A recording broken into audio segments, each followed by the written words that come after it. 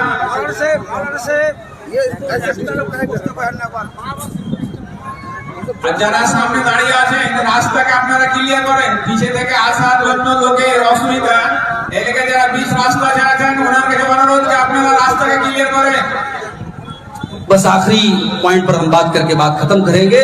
اس حدیث میں ہم نے دیکھا کہ اللہ کے پیارے نبی صلی اللہ علیہ وسلم اپنی امت کے بارے میں سوچ کر کے، اور مجھے شاعر کا وہ شعر یاد آتا ہے سلام اس پر جو امت کے لیے راتوں کو روتا تھا، سلام اس پر جو فرش خاک پر جاڑے میں سوتا تھا، سلام اس پر کہ جس کے گھر میں چاندی تھی نہ سونا تھا، سلام اس پر کہ ٹوٹا بوریا جس کا بچھونا تھا۔ ہمارا نبی ہمارے لیے رو رہا ہے میرے بھائی، ہمارے نبی کی آنکھیں ہمارے لیے بھیگ رہی ہیں، اور ہم اتنے بڑے ناشکرے ہیں اور اتنے بڑے بے ایمان ہیں اور اتنے بڑے بے وفا ہیں کہ اس نبی کی سنتوں کو آج ٹھکرا رہے ہیں، اس نبی کے سیرت کو آج ہم نے ٹھکرایا، اس نبی کے شریعت سے آج ہم نے منہ پھیر لیا۔ میرے پیارے ساتھیوں، وہ نبی اگر راتوں کو روئے ہیں تو ہمارے اور آپ کے لیے روئے ہیں اور ہمارے انجام کے بارے میں سوچ کے روئے ہیں، اور کل قیامت کے دن جب موسیٰ علیہ السلام کہہ دیں گے مجھے اپنی جان کی پڑی ہے، عیسیٰ علیہ السلام کہہ دیں گے مجھے اپنی فکر ہے، آدم علیہ السلام کہہ دیں گے مجھے اپنی فکر ہے، تو حضرت محمد رسول اللہ صلی اللہ علیہ وسلم ہماری اور آپ کی فکر کریں گے اور اللہ کی بارگاہ میں سجدہ کریں گے اور اس کے بعد اپنی امت کی شفاعت کریں گے۔ میرے پیارے ساتھیوں، میرے نبی کی آنکھوں سے آنسو تب بھی نکلے تھے۔ اور ایک آخری واقعہ بھی سن لیجئے، اللہ کے نبی کی آنکھوں سے آنسو تب بھی نکلے تھے جب آپ نے اپنے بیٹے کی لاش کو اپنے ہاتھوں میں اٹھایا۔ بخاری کے الفاظ ہیں آپ کا بیٹا جو حضرت ماریا کے پیٹ سے پیدا ہوا تھا نام ابراہیم تھا، عرب کے دستور کے مطابق دیہات میں اس کو دودھ پینے کے لیے بھیجا گیا تھا۔ آپ کا وہ بیٹا بیمار ہو جاتا ہے اور آپ کو بتایا گیا کہ آپ کا بیٹا بہت بیمار ہے، جلدی سے چلے آئیے۔ آپ صحابہ کرام کو لے کر کے جاتے ہیں اور ابراہیم کو اپنے ہاتھوں میں لیتے ہیں۔ بخاری کے الفاظ ہیں ابراہیم رضی اللہ تعالیٰ عنہ کی آخری سانسیں چل رہی ہیں، اللہ کے نبی کا بیٹا آپ کی آنکھوں کے سامنے بچھڑ رہا ہے اور آپ کی آنکھوں سے آنسو گئے۔ حضرت عبد الرحمن ابن عوف نے کہا اے اللہ کے نبی آپ رو رہے ہیں، آپ کی آنکھوں سے آنسو بہ رہے ہیں؟ آپ نے فرمایا کہ ہاں اے عبد الرحمن ابن عوف، هذه رحمت جعلها اللہ فی قلوب عبادہ۔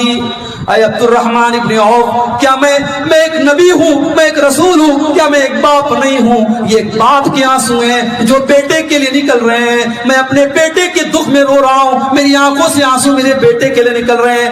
آپ کے سامنے آپ کا بیٹا دنیا سے جا رہا ہے اور آپ کی آنکھوں سے آنسو بہ رہے ہیں، اور آپ یہ فرماتے ہیں ان العین تدمع والقلب يحزن ولا نقول الا ما يرضى ربنا وانا بفراقك يا ابراہیم محزونون۔ اے ابراہیم، اے میرے بچے، تیرے باپ کی آنکھوں سے آنسو بہ رہے ہیں، تیرے باپ کا دل غمگین ہے، تیرا باپ رو رہا ہے، مگر تیرا باپ آج اپنی زبان سے کوئی ایسی بات نہیں نکالے گا جس سے اللہ ناراض ہو جائے۔ اے میرے بچے، تیرے جانے سے تیرا باپ غمگین ہے۔